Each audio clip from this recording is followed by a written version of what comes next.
There we go, look at those lovely hops in there.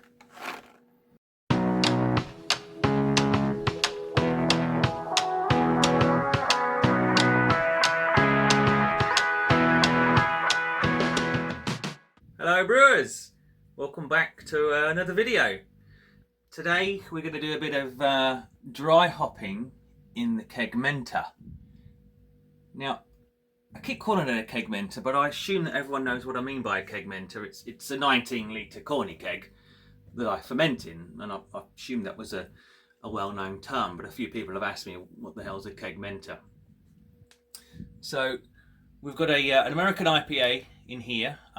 It's just finished fermenting a couple of days ago. Now we're at 20 degrees. We're just doing a bit of a diacetyl rest on it. Now my kegmenters have these modified lids on them with this tri-clamp, tri-clover fitting, and that's where I add the hops. It's a smaller orifice to allow exposure to oxygen, rather than taking the whole lid off. And you take the lid off and it doesn't quite go to the side, and it's a bit fiddly. But just taking off the tri-clamp clover and the blank here works well. So first thing I'm going to do, just going to spray a bit of sanitizer everywhere. So we are dry hopping with Equinox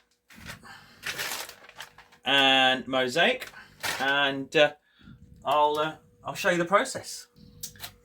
So because we are dry hopping in the kegmenter, and obviously it has a dip tube and the ball lock poppet valves to go through. Here's an example of one here. Yeah, because it has the dip tube and ball lock poppet valve to go through, hops have to go in a bag, otherwise that just gets blocked up and it's a complete nightmare. So bag, now this bag's just been it's a normal nylon bag, malt miller, hop sock, as you can see. What I'm going to do with that is we're going to boil it up in the kettle. So this is a kettle. We don't use it for tea, we use it for sanitizing everything. So hop sock in the kettle, kettle on, and we're going to boil that sucker up for a good 10 minutes or so. Make sure everything is sanitary, because that's going in the beer. I'm always a bit dubious about whether that needs to be sanitary or not, because I'm putting some hops that have been in the field and birds have shat on and bugs have been going on, I don't know. So yeah, I'm putting an agricultural product that's not really, I mean, it's been kilned, I guess, and dried a little bit, but it's probably not sanitary, is it? But anyway, hopefully the combination of the alcohol that's already in the beer and everything will keep it all sanitary. But I'm just doing it. It takes 2 seconds. Just going to boil that hop sock up just in case there's anything on it. So while we're boiling that, I'll weigh out some hops. Hopefully you can hear me. Kettle's boiling in the background. So just want to show you what I do with my hops. Vacuum packed. However, I've just taken that out of there and realised this vacuum packing has not worked. There's still, it normally goes nice and tight and solid. So there's been a leak here. But anyway, we'll see to that. So I put them back. Obviously, I vacuum pack them in these clear packets and then put them back in the original packaging to keep them away from sunlight. So let me just check the recipe. What do we need in regard? So we're talking 8 grams of Equinox, 8 grams of Mosaic. So we'll just cut the corner off.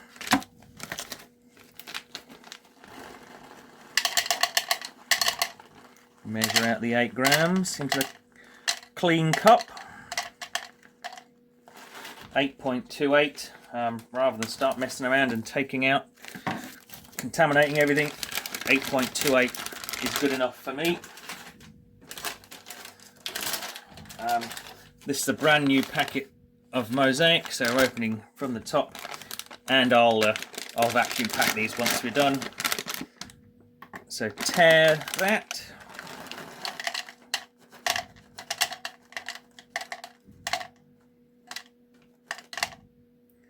Smack on 8 grams. Oh no, 7.97. We're happy with that.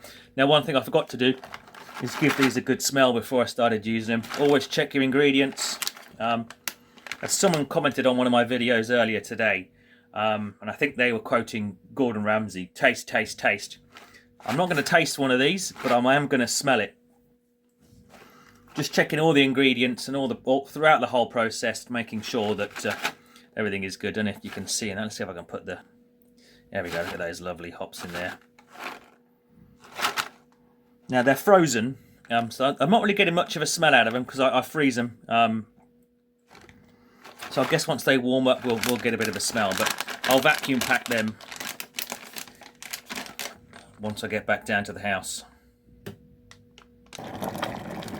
So the hop sock's boiling away in the kettle there. Making sure that's sanitary. So we'll just close that down, allow the kettle switch off, and we'll let that sit. Just make sure that's down into the water there. Mixed up again. Sometimes the air gets trapped inside the actual sock itself, so make sure that's in there. So basically sanitizing that before it goes into the kegmenter. So we've got the hops, they're here, weighed out, ready to go. Hop sock is sanitizing. Let's spray a little bit more around the kegmenter. Now I'll explain a little bit about the process once we get to it. Gloves on, sanitized, boiled up hop sock. Let's get it out of there. It's a bit warm after being just boiled, but the gloves provide a level of insulation. The weighed out hops, let's get them into the hop sock. Can be a bit fiddly, this is where it all goes wrong. Hops are now in the hop sock. And we're just going to tie off the top because we don't want them coming out and blocking anything once they get into the fermenter. Kegmenter, not fermenter. So there we go, they're in there. The process is putting them into the keg.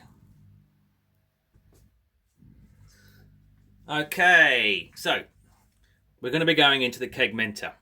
Now, the major thing you need to avoid is letting oxygen in and oxidizing the beer, the hops, and affecting flavour. So I don't think I'm going to be able to do this totally oxygen free, but I'm going to try and minimise the oxygen as best I can. So the way I'm going to do that is I'm going to supply a constant feed of carbon dioxide into the kegmenter, with it coming out of this port here, with the intention of flushing as much oxygen that does get in away as soon as possible. So let me just set the pressures.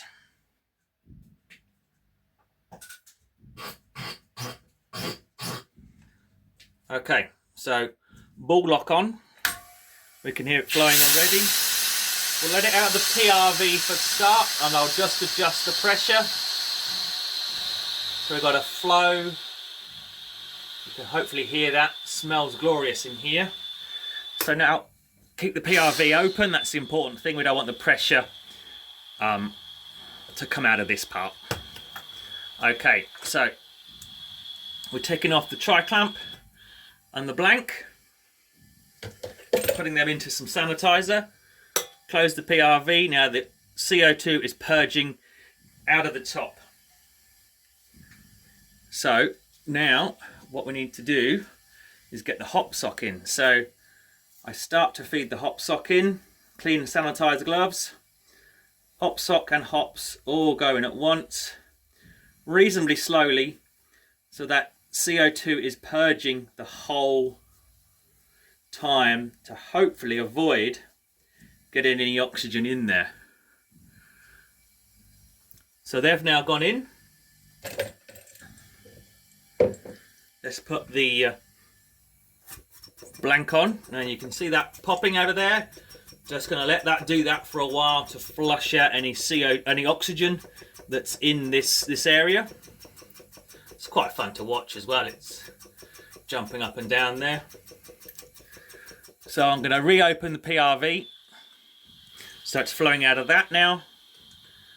Close up this port.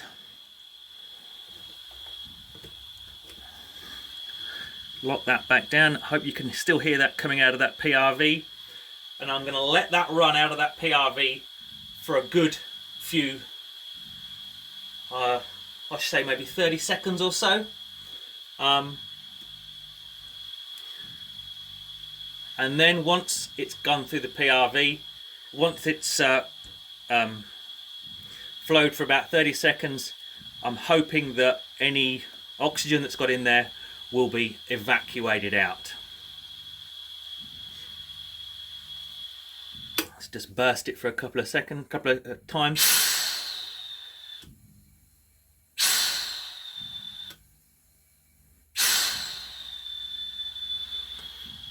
As Charlie Bamforth says, a thimble of oxygen is all you need to cause you problems.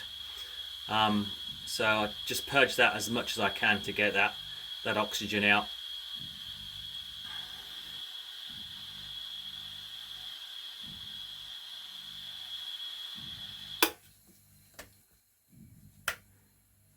And now just going to put a bit of pressure in there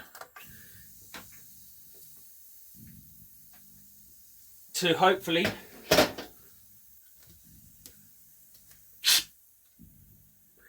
now I could hear a little bit of CO2 flowing there, which suggests there's I'm just going to re-pressurize that just to make sure there's no leaks.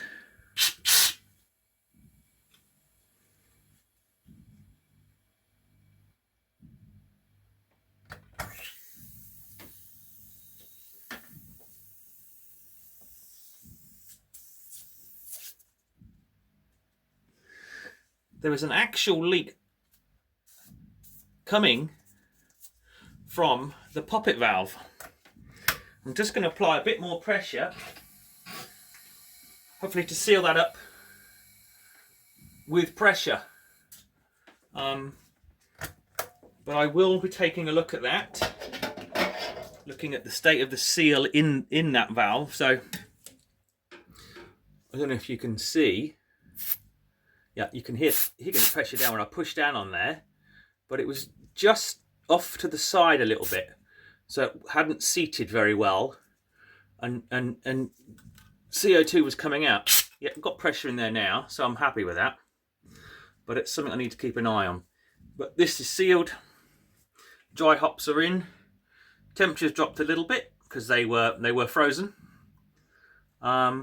So we will now leave them in there for 3 days. Next thing we're going to do is note on the brew sheet time and date that actually happened. It's important to keep records. And we'll report back once we get to kegging stage.